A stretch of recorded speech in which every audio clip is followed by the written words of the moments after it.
తెలంగాణ మంత్రి శ్రీధర్ బాబు మాట్లాడుతున్నారు. ఇప్పుడు లైవ్ చూద్దాం.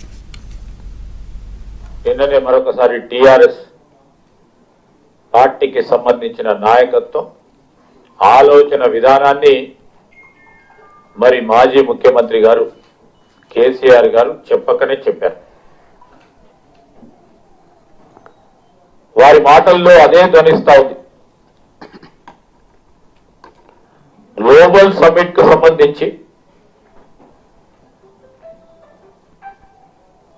5 లక్షల కోట్ల పైమించి పెట్టుబడులు ఎంఓయూలు జరిగితే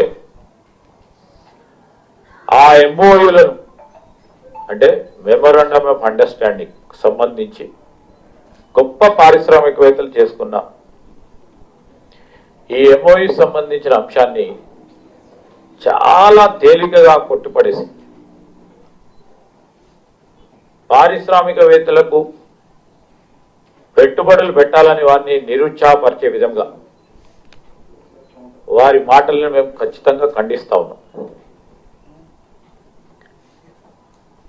రాష్ట్ర అభివృద్ధి జరుగుతుందంటే వారికి ఉన్న నిజంగానే కేంద్ర మంత్రిగా చేసినారు,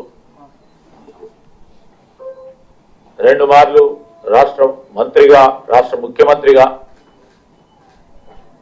తెలంగాణ రాష్ట్రాన్ని ముఖ్యమంత్రిగా వారు ముందుకు తీసుకెళ్లడం జరిగింది. ఇప్పుడు చేస్తా ఉన్న అభివృద్ధికి దోహదపడి వారి మంచి సూచనలు, సలహాలు, దాంతోపాటు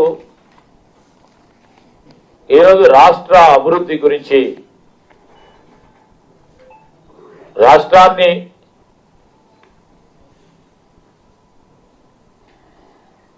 ఎందుకు కోరుకున్నాం, ప్రధానంగా యువతకు సంబంధించిన ఉద్యోగ అవకాశాలు కల్పించాలని ఒక ఆలోచనతో ముందుకు పోతా ఉన్నాడు. పరిశ్రమలు ఖచ్చితంగా రావాల్సింది. ఒకవైపు ప్రభుత్వ ఉద్యోగాలు, ఇంకోవైపు ప్రైవేట్ ఉద్యోగాలు. ఇవి 2 ప్రధానమైన అంశాలుగా ముఖ్యమంత్రి రేవంత్ రెడ్డి గారు, మా ప్రభుత్వం చాలా ప్రత్యేకమైన దృష్టితో ముందుకు తీసుకెళ్తా ఉన్నారు. తరుణంలో వారు ఎందుకు చూడలేకపోతా ఉన్నారో అర్థమవుతలేదు.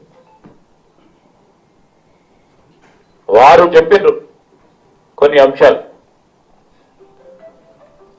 ఒక కంపెనీకి సంబంధించి సరే ఆ రోజు మహారాష్ట్రనో తమిళనాడుకో ఏ విధంగా తరలి వెళ్ళినాయని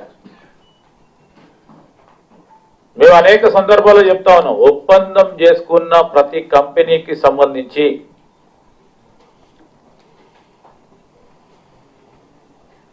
తీవ్రమైన ప్రయత్నం చేస్తూ ఖచ్చితంగా ఇక్కడే ఆ పరిశ్రమలు ఇక్కడ ఏర్పాటు చేయడానికి దోహదపడే విధంగా ఆ వాతావరణం ఏర్పాటు చేసుకొని తద్వారా మన నిరుద్యోగ యువతీ యువకులకు,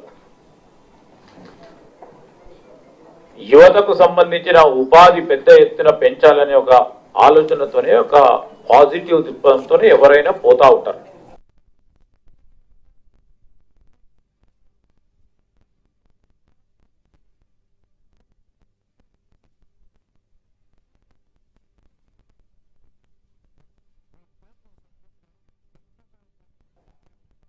మేము అడుగుతా ఉన్నాం, వారి హయాంలో కూడా అనేక ఎంఓయూస్ జరిగినాయి. సింపుల్ ప్రిన్సిపల్ దాంట్లో ఒప్పందం చేసుకున్నప్పుడు ఒప్పందం పరంగా ప్రభుత్వం ఇస్తా ఉన్న రాయితీలు, సబ్సిడీలు, ఇక్కడ ఉన్న అడ్మినిస్ట్రేటివ్ వాతావరణానికి సంబంధించి ఎక్కడ కూడా ఇబ్బంది రాకుండా ముందుకు తీసుకెళ్లే ప్రయత్నం ఏ ప్రభుత్వం చేస్తుంది. వారు చేసినో లేదు కానీ